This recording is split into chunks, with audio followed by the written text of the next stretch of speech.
Hello, we will be talking about an important problem in computer vision called cross-domain semantic segmentation. In simple terms, this means training a model to recognize a semantic object in one type of image, like synthetic images from a game, and then applying it to a completely different kind of image, like real-world photos. The challenge here is the domain gap. The difference between the two image types. These differences can be in lighting, colors, textures, or even how objects appear. For example, if we train a model on GTA 5 game images, it performs poorly on real street photos from the cityscape dataset unless we adapt it. But labeling new real world data for every domain is costly and time consuming.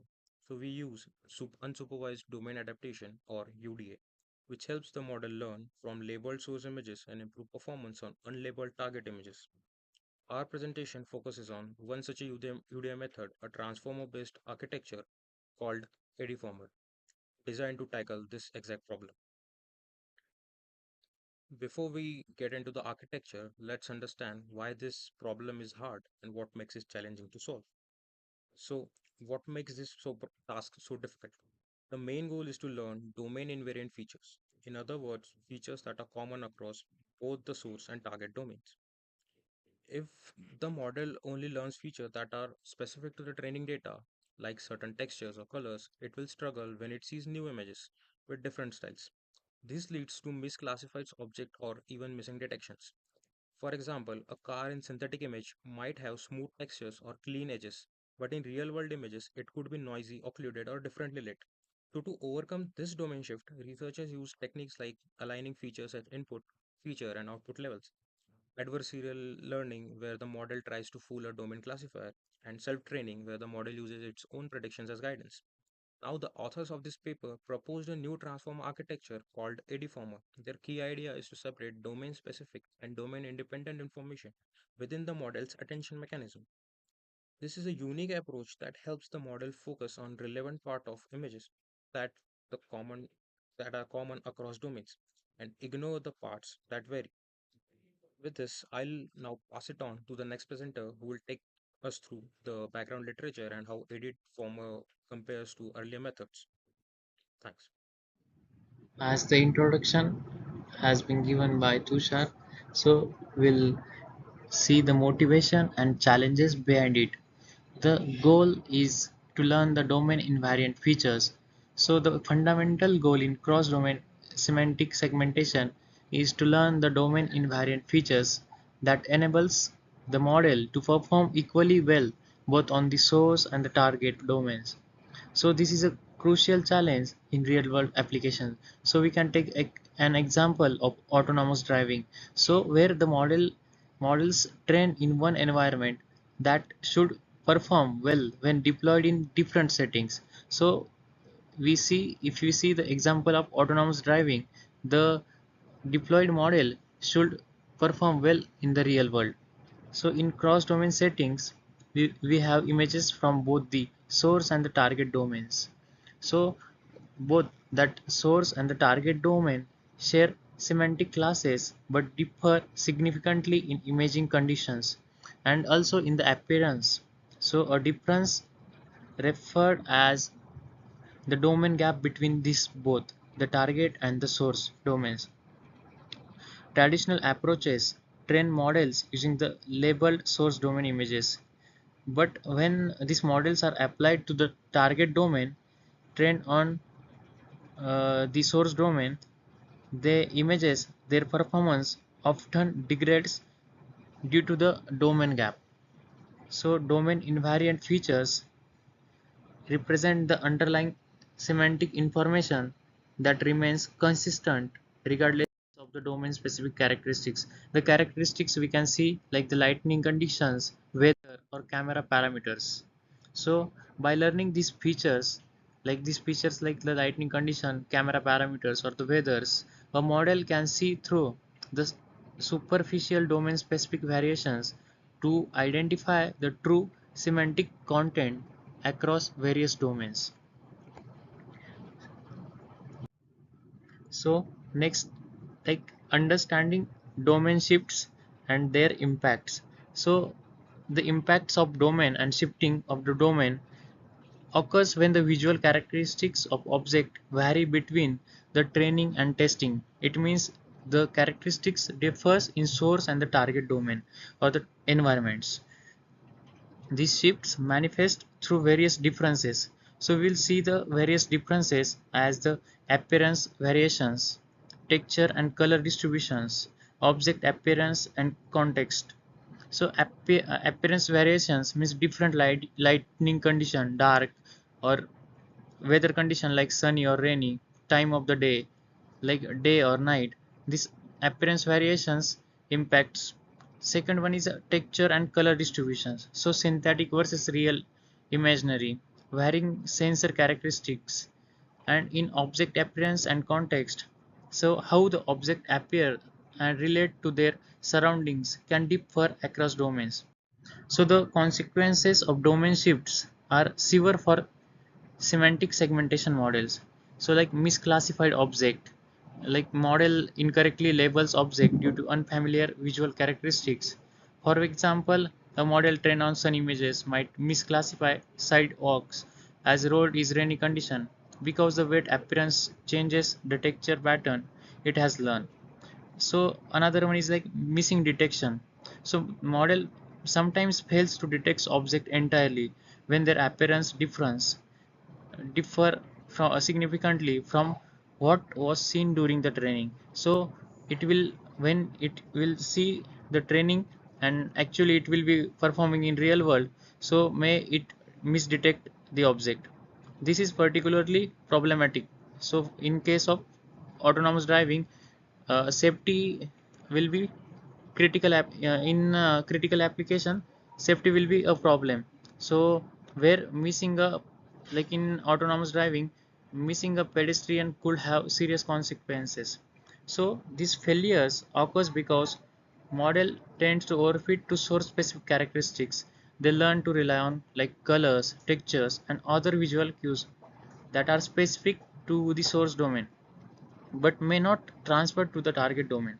For example, we can see in the paper's experiment results, the author observed that DA farmer, the previous approach that tends to confuse sidewalk with road and a person with pole, whereas their proposed AD farmer make fewer such mistakes. So strategies for overcoming this domain gap.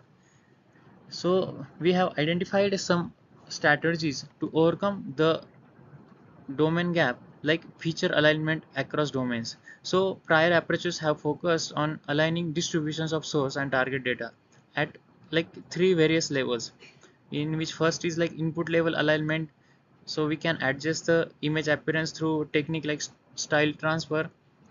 Second is like feature level alignment, like learning representation that are similar across various domains, or output level alignments, like segmentation aligning with the predictions between domains. So second approach, we can have the adversarial learning, so using gradient reverse layers that reverse the sign of loss to efficiently maximize rather than the minimize loss for output, deemed domain specific. Third, we can see as the self-training. A student model is trained on both source and target domain images, where supervision is the target domain comes from pseudo ground truth labels. So that can be generated using our teacher model, and the teacher model will updated from the student model through the exponential moving average, that is EMA. Fourth, we can see a domain mixed training. We can use this training on synthetic images composed of selected parts from sources and target domain images, allowing models to learn from both domains simultaneously while maintaining the supervision. And the last we can do is the feature decomposition. Various techniques dis various techniques disentangle features into domain independent and domain specific components using constraint like ortho orthogonality, mutual information loss, or cyclic disentanglement. Now we will cover some existing UDA methods and limitations.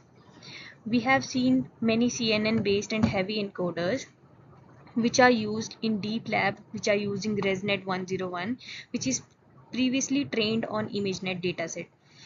These traditional UDA approaches are used for segmentation, and they apply feature alignment or output alignment to minimize the domain discrepancies. Relying on this ImageNet dataset and the pre-trained model, this is a bit problematic due to the two reasons. The first is that ImageNet may not contain certain classes which is present in segmentation tasks, and learning from these image level classification, it may not transfer well when we apply it to pixel level segmentation. So heavy encoders, they become problematic and make the model computationally expensive. The second is the proposal free transformers. Most recent methods, they employ vision transformers for segmentations like your seg former and DA former. Now these proposal free transformers do not use any query based mask proposals in the decoders as it is being used in the vanilla transformers. Instead, they typically produce segmentation which is per pixel classification or feature upsampling without any explicit object queries. This makes the model ability to capture object specific context, which is a limitation, and to directly align coherent regions across the domain. The another existing UDA method consists of your self-training and domain mixing. Now this state-of-art UDA method employs self-training, which is pseudo-labeling and input mixing strategies. This generation of domain mixed images through domain bridging methods combines part of source image with the target image, then train it onto its composite. This self-training with pseudo-labels on target data has improved the results, but they are still prone to error accumulation.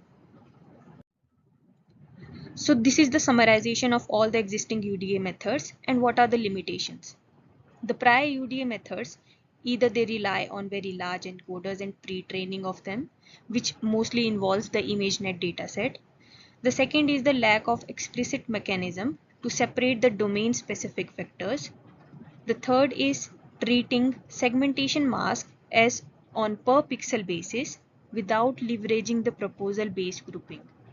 This motivates a new approach which is much lighter on the encoder part and focuses adaptation efforts in the decoder by disentangling the domain invariant versus specific domain information.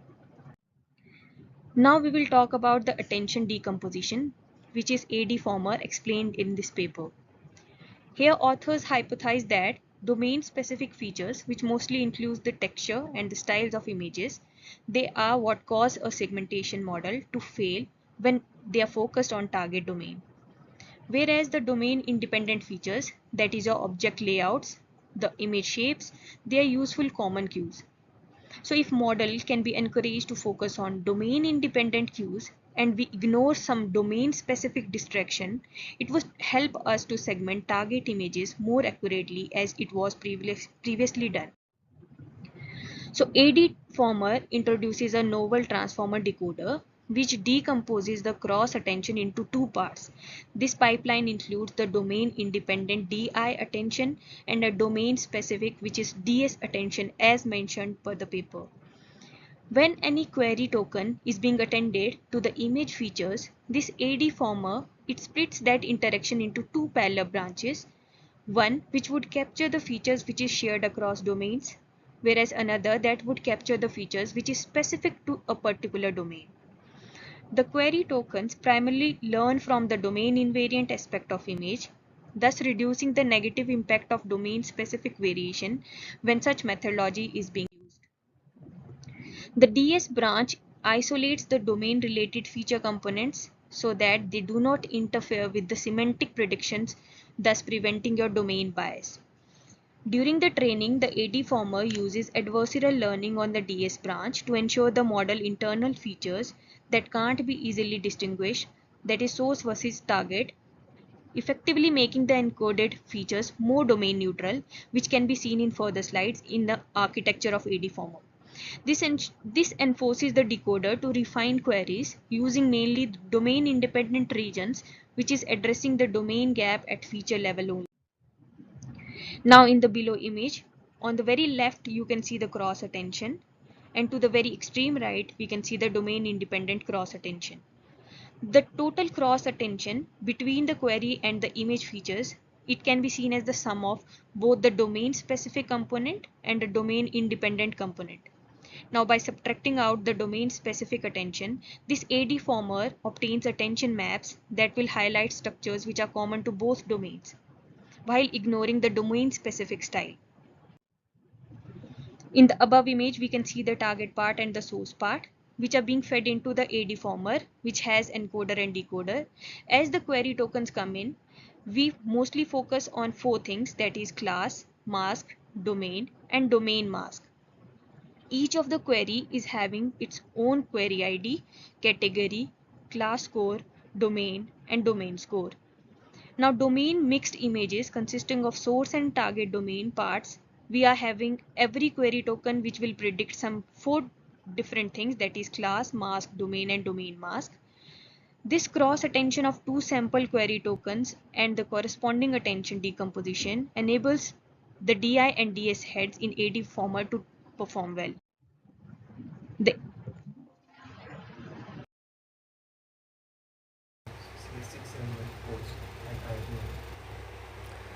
So this is our AD former architecture. So AD former basically adversarial transformer which perturbs your data by gradient GRL, I guess. Then this is the structure of the AD former. There is a backbone, there is a pixel decoder, transformer decoder which gives the query tokens, gradient reversal layer which gives the adversarial learning, adversarial perturbation and attacks, and there is a set prediction and the matching which matches your ground truth and predictions. So let's see first this basic architecture image. So this is our input image which we send to the backbone is basically consists of CNN layers and VIT layers, or also ResNet, which is particularly used. Then it extracts its features and send it to the pixel decoder, which is basically your mask to former, which gives your semantic data. Then this semantic data having some image tokens and the query tokens, then we project that query tokens on the image tokens doing their cross attentions. We feed it to the DI segmentation branch and DS segmentation branch. The DI segmentation branch basically do the your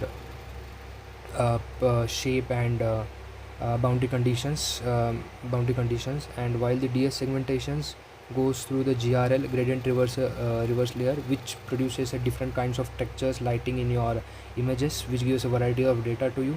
So this is the first layer of your decoder, which follows layer by layers. Likewise, we connect those layers by cross attention and self attention, which provides the data from one layer to another layer. So after end of the layer, we got the DS maskings and DI maskings. Basically, DS maskings are those maskings like it have varieties of textures and colors, while DI masking have a specific data related to your shapes and shapes of the roads and your cars. Basically, a semantic data with the specific boundaries, those data which are invariant, and then we matches with the Hungarian matching. Basically, Hungarian matching calculates your cost matrix. Let's say you have a 5x3 matrix. So basically what he do that he matches with your three predictions while putting two predictions background. So that is the basic function of Hungarian matching. Then let's go through these three branches. These three branches work parallelly. Semantic branch, which is a mask to former, DI segmentation branch, and DS segmentation branch. Let's first check for the semantic branch, mask to former. Likewise, I said earlier that there is a image tokens which is generated by the CNN architecture of backbone, which then forwarded to a cross attention, and from above we can see there is a query tokens. The query tokens basically are pointing towards your classes like roads and cars. It asks you the why, which things is there, and all kind of like let's say we have a 10 dimension vector which asking the questions, and then we project it on a semantic projection, non-linear semantic projection. Then there is a cross attention which creates your semantic mass response, which projects your query tokens on the image tokens, creating the semantic mass responses, which then fed to, or which then compare with the attention masks and then calculate the semantic set loss. Now this semantic set loss then helps to improve our the semantic mass responses. And from the query tokens we used, we project their values on the query semantic embedding, and then we forwarded it to the softmax. And from the best semantic responses generated from this comparing, we again forwarded to above cross attention by the sigmoid, and then calculate the per pixel responses. Then again there is a softmax function, and then there is a final semantic segmentation from the mass to former. So basically the mass to former creates a basic segmentation images of the input image. Now comes to the DI segmentation branch. So DI segmentation branch basically do the thing, it calculates or it highlights your shapes, specific boundaries, those things which are invariant across the uh, particular period of time. So it highlights that thing. Its structure is same as the mass to former, but there is a one difference of DI mass response, which calculates your, or which focuses on the shapes and the boundaries of your image. And there is a one more loss of pixel wise semantic loss due to this DI mark mass responses, while the other mechanism of this DI segmentation branch is the same as the mass to former. Only the thing which changes this DI mass response, and this one more loss, pixel wise semantic loss, while in the mass to former we only have a semantic loss which comes from semantic and the attention mask. While here we also have the DS mask responses as attention mark, no sorry, DI attention mask is there, while this is also comparing DS mask response. So this is the working of the DIS segmentation branch, which calculates your the shape and boundaries. Let's go through the DS segmentation branch. So what exactly DS segmentation branch do?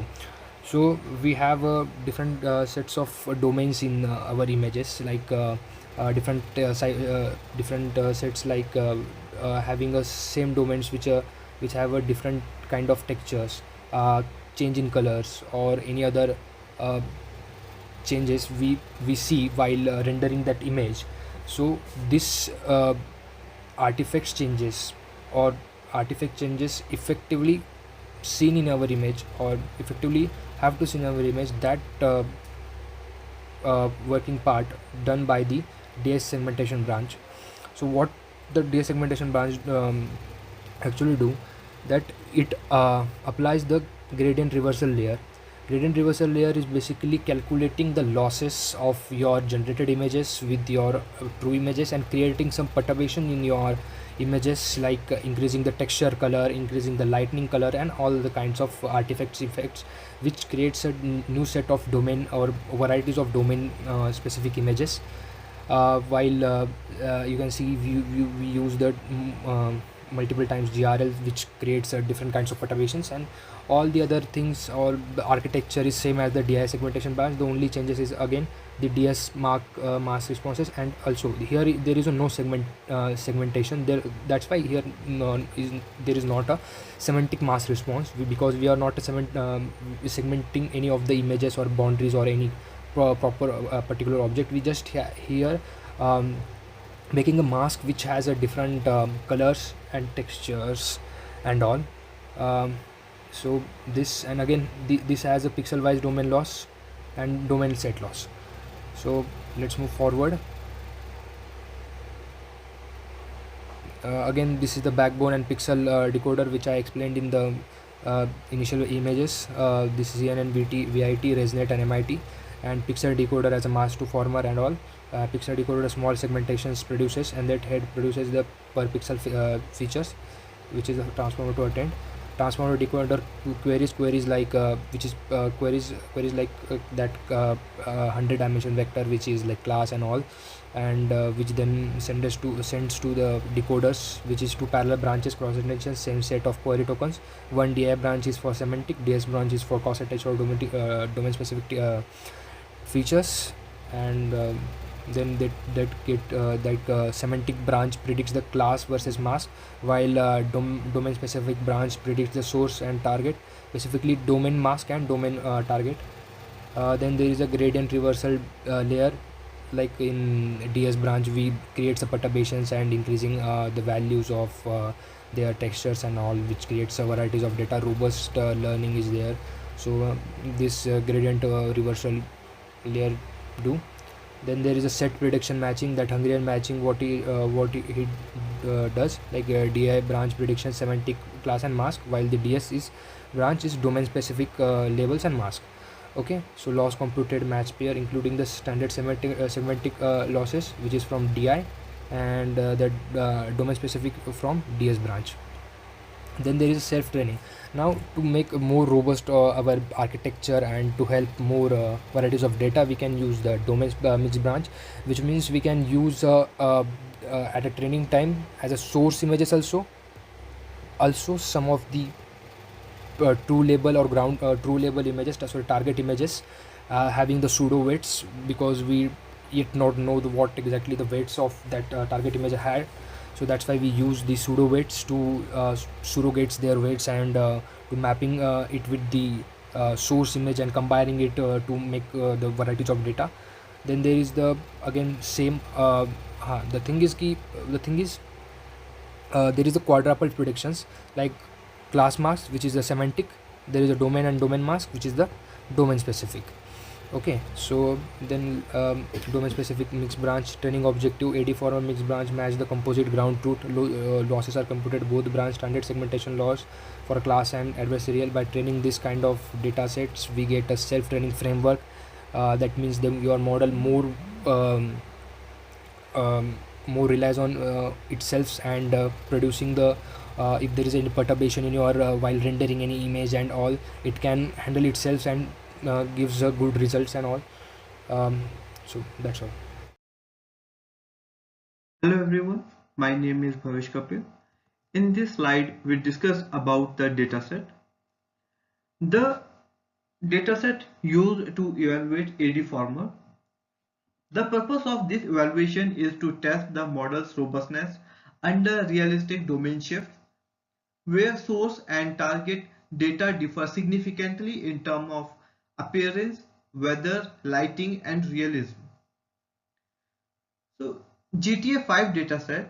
This dataset consists of around 25,000 annotated synthetic images generated using GTA 5 game engine. It offers highly photorealistic visuals but lack of noise and irregularities typically underfound in the real world images.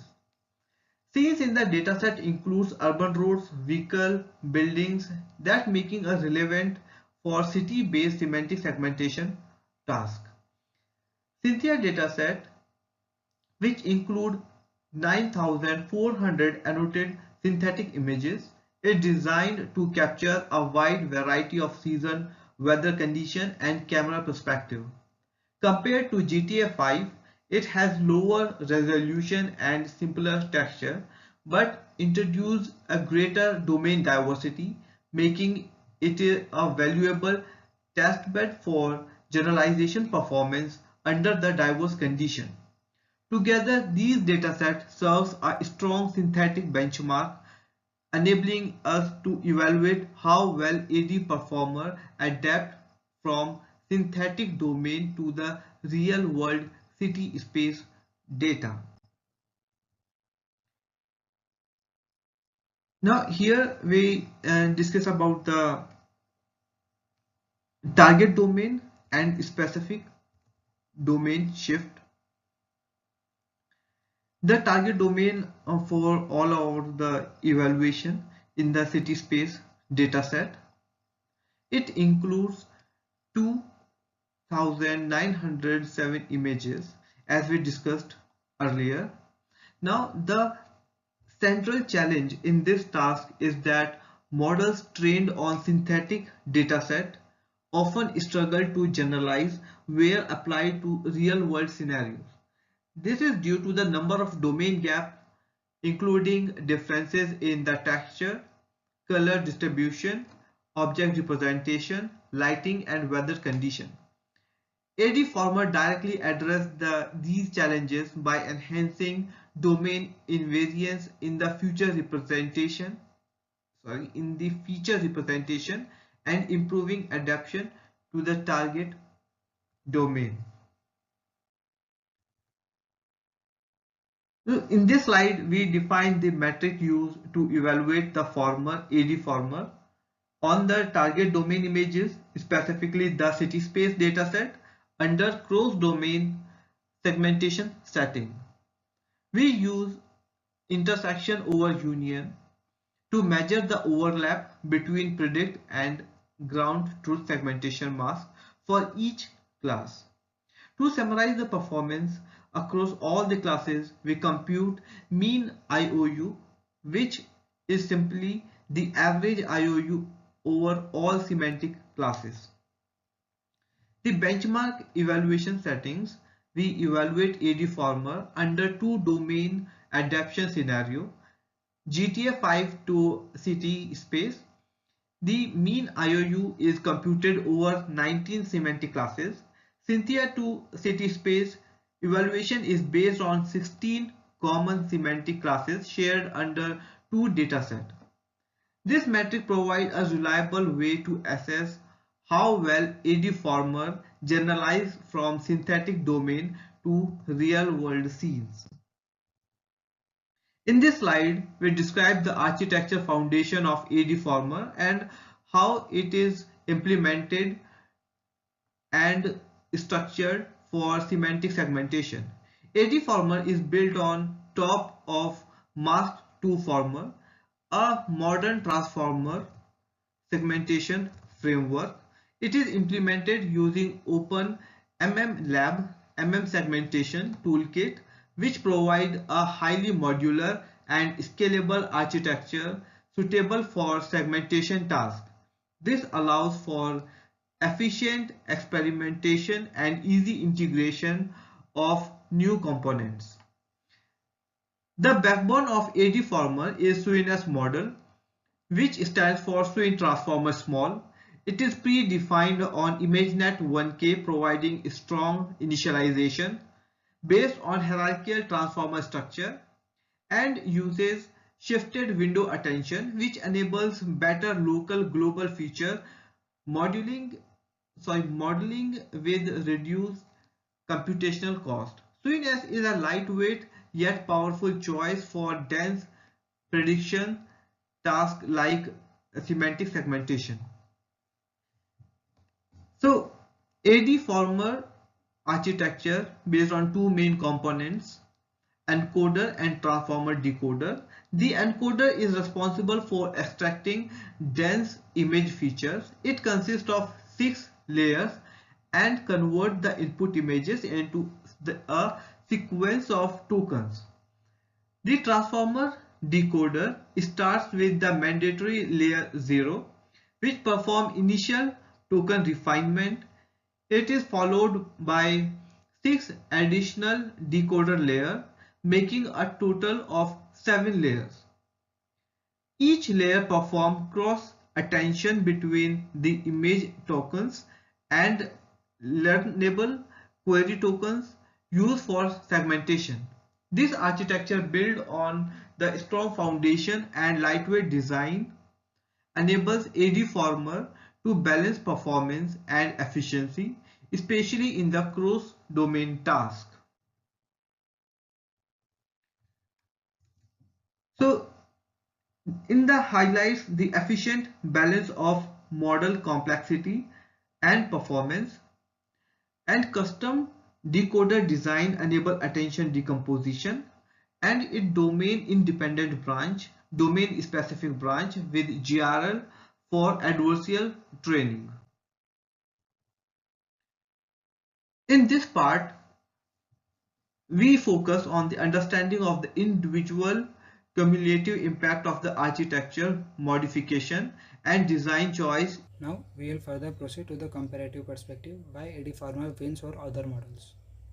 In the cross-domain semantic segmentation, let's say we have a synthetic domain like GTA 5 which has clean graphics and better lighting. when the model is trained on synthetic domain and we test it on the cityscapes dataset, which is real domain, the model's accuracy drops very hard, which is caused by the domain gap. The domain gap is caused by like difference in lighting, styles, and texture, which is better in synthetic domain.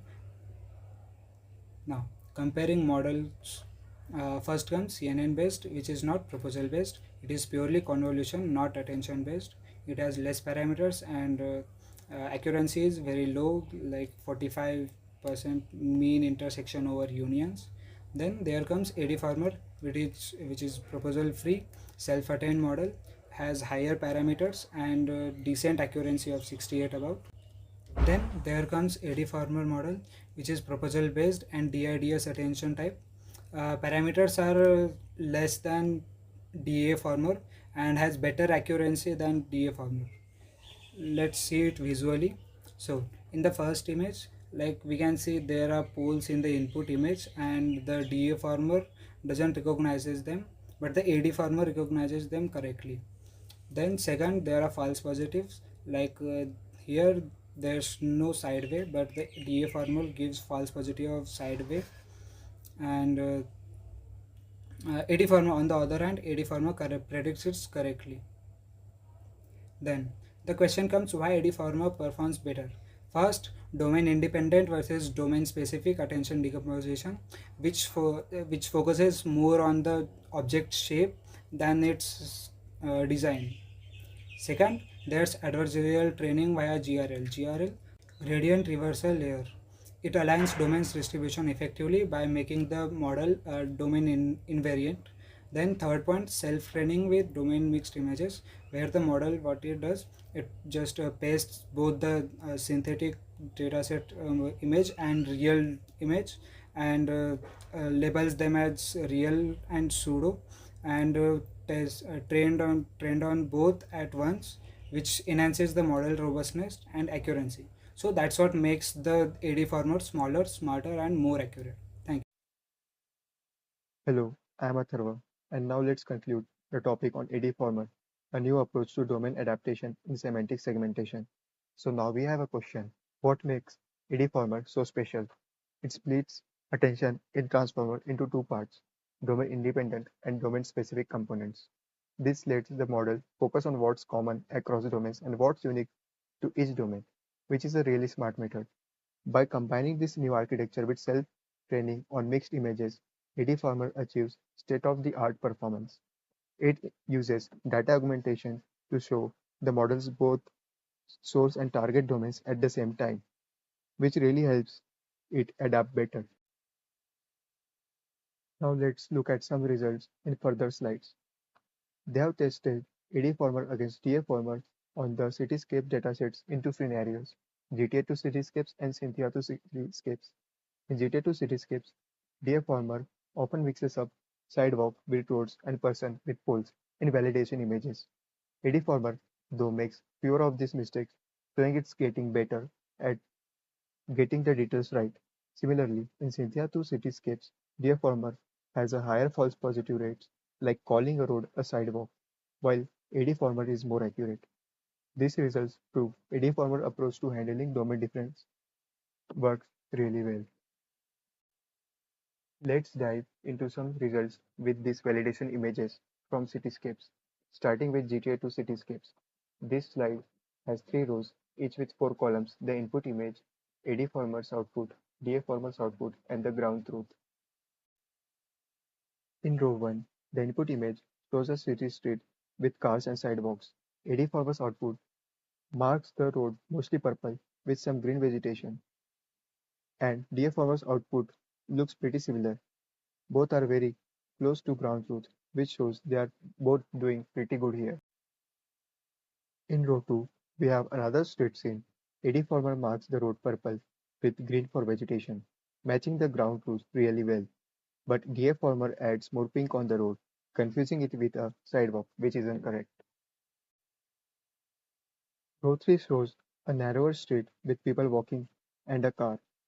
AD Farmer turns the Mercedes logo on the car's hood purple, classifying it as the part of the road, which may be useful for autonomous driving since it simplifies the scene. Deformer, though, creates a noisy mix of green for vegetation and pink for Mercedes logo, and it also completely removes the actual sidewalk. Deformer's output is much closer to the ground truth here, showing better accuracy. Now let's look at the Cynthia to Cityscapes test, also with 3 rows and the same 4 columns. The caption notes that Deformer has a higher false positive rate for labeling roads as sidewalks compared to Deformer. In row 1, the input image shows a street with cars and buildings. Deformer's output marks the road purple with green for vegetation, aligning well with the ground truth.